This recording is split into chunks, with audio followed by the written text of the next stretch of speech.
তুফান ছবির টিজার মুক্তির সাথে সাথে শাকিব খানকে নিয়ে ভারত তথা বাংলাদেশ এই দুই দেশেই খুব চর্চা হচ্ছে।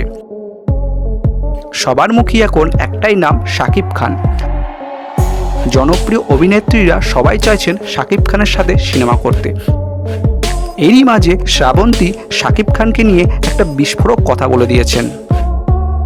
শাকিব খানের সাথে শ্রাবন্তী অলরেডি দুটো ছবিতে অভিনয় করে ফেলেছেন।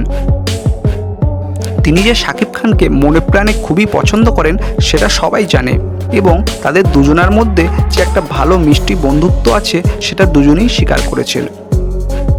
কিন্তু এখন তুফান ছবির টিজার মুক্তির পরই শ্রাবন্তী বলেই ফেলেছেন যে চতুর্থ বিয়ে যদি তিনি করেনই তাহলে তিনি শাকিব খানকেই করবেন। তো বন্ধুরা, আপনাদের কি মনে হয়, শাকিব খান কি শ্রাবন্তীকে বিয়ে করবে? কমেন্টে অবশ্যই জানাবেন, আর ভিডিওটা ভালো লাগলে অবশ্যই শেয়ার করে খবরটা ছড়িয়ে দেবেন। এইরকম শাকিব খানকে নিয়ে আরও খবর দেখতে চ্যানেলটি অবশ্যই সাবস্ক্রাইব করবেন। ভালো থাকবেন, সুস্থ থাকবেন।